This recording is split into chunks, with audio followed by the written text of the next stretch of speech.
दैनिक हिंदी में आपका हार्दिक स्वागत है मित्रों।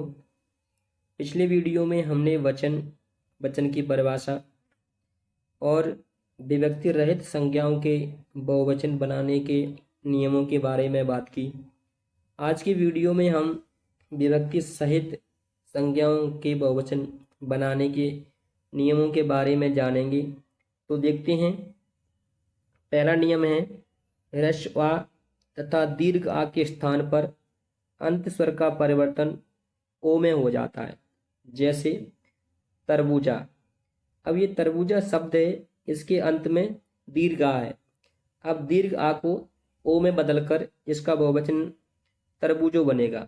ऐसे ही खेल से खेलों, घर से घरों, बूढ़ा से बूढ़ों, फल से फलों, लड़का से लड़कों, छात्र से छात्रों, चोर से चोरों, लेखक से लेखकों। तो हमें नियम को ध्यान में रखना है। यदि किसी पद के अंत में ह्रस्व आ या दीर्घ आ हो तो उसे ओ में बदल करके बहुवचन बनाए जाते हैं। दूसरा नियम है जिन आकारांत संज्ञा शब्दों के विभक्ति रहित रूपों के बहुवचन में कोई परिवर्तन नहीं होता है, ऐसी संज्ञाओं के विभक्ति रहित रूपों के अंत में ओ प्रत्यय लगाकर बहुवचन बनाया जाता है। जैसे पिता, पिताओं। ध्यान रखना, ये जो शब्द हैं ये विभक्ति रहित हैं। अगला है लता से लताओं, राजा से राजाओं, योद्धा से योद्धाओं, माता से माताओं और कला से कलाओं। तो ये नियम है, इस नियम को भी हमें ध्यान में रखना है। तीसरा नियम है उकारांत या उकारांत शब्दों के अंत में ओ लगाकर बहुवचन बनाए जाते हैं। जैसे गुरु। अब यहाँ पर ये ह्रस्व उ आ रहा है तो इसमें ओ जोड़ करके बहुवचन बनेगा गुरुओं। ऐसे चाकू। तो यहाँ पर चाकू में जो उ है दीर्घ है, तो इस दीर्घ उ को ह्रस्व उ में बदलकर और ओ जोड़कर बहुवचन बनेगा चाकुओं। ऐसे वधु से वधुओं, डाकू से डाकुओं, भालू से भालुओं और बहू से बहुओं। तो ये तीसरा नियम है। इसमें शब्द के अंत में ह्रस्व उ और दीर्घ उ आ रहा है। चौथा नियम है इकारांत तथा इकारांत शब्दों का बहुवचन बनाते समय यू प्रत्यय लगता है। ऐसी स्थिति में यदि मूल शब्द के अंत में दीर्घ ई हो तो उसके स्थान पर ह्रस्व ई हो जाती है। जैसे मुनि। अब ध्यान रखना कि ये मुनि शब्द है, इसमें ह्रस्व ई है, तो यहाँ पर ई बदलनी नहीं है क्योंकि ये पहले से ही ह्रस्व ई है। इसमें यू जोड़ देंगे और इसका बहुवचन बनेगा मुनियों। अब दूसरा शब्द है कहानी। तो कहानी का जो अंतिम अक्षर आ रहा है वो दीर्घ ई है, तो जब इसमें यू जोड़ेंगे हम तो इसे ह्रस्व कर देंगे तो इसका बहुवचन बन जाएगा कहानियों।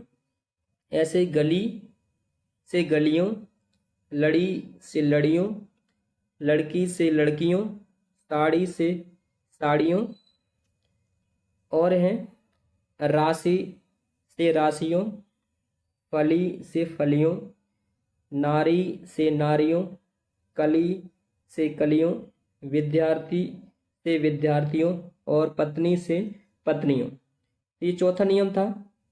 यदि ह्रस्व ई आ रही है तो उसे नहीं बदलती हैं, उसमें यू जोड़कर बहुवचन बना देती हैं। लेकिन पद के अंत में दीर्घ ई आती है तो उसे ह्रस्व ई में बदल देते हैं और फिर यू जोड़ करके बहुवचन बनाते हैं। पांचवा नियम है आकारांत तथा आकारांत शब्दों के संबोधन रूप में अंतिम स्वर बदलकर ओ हो जाता है। जैसे अब इन पदों के अंत में ह्रस्व आ और दीर्घ आएगा, तो इन स्वरों को बदल करके हमें ओ में बदल देना है।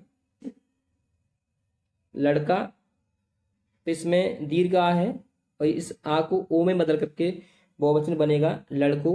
ऐसे चाचा, इसमें ओ जोड़ देंगे और इसका बहुवचन बन जाएगा चाचाओं।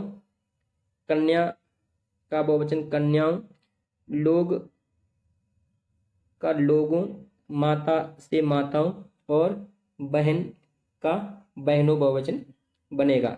तो ये हमने 5वां नियम देखा। 6वां नियम है इकारांत व इकारांत शब्दों के बहुवचन संबोधन में यो का प्रयोग होना चाहिए। ध्यान रहे, संज्ञा के संबोधन कारक के रूप में अनुस्वार का प्रयोग न करें। जैसे भाइयों, मेरी बात ध्यान से सुनो। इस संबोधन वाक्य में जो भाइयों लिखा है का प्रयोग नियम विरुद्ध है। अब इसमें गलती क्या है? गलती ये है कि यहाँ पर ओ की मात्रा के साथ अनुस्वार लगा है, जो कि हमें इसका प्रयोग नहीं करना है। इसी प्रकार कुछ शब्द हैं, पत्नी से पत्नियों, भाई से भाइयों, पति से पतियों, लड़की से लड़कियों, सिपाही से सिपाहियों और नारी से नारियों। तो इस प्रकार बहुवचन बनाया जाता है। इसमें किसी भी शब्द के साथ में अनुस्वार का प्रयोग नहीं किया गया है, तो ये हमें विशेषकर ध्यान में रखना है। अब अगला नियम है वचन संबंधी विशेष नियम। अब इन नियमों के बारे में हम अगले वीडियो में बात करेंगे। आज का वीडियो आपको कैसा लगा ये हमें कमेंट में जरूर बताएं। अब हम आपको मिलते हैं एक और नए वीडियो के साथ। तब तक के लिए जय हिंद, वंदे मातरम।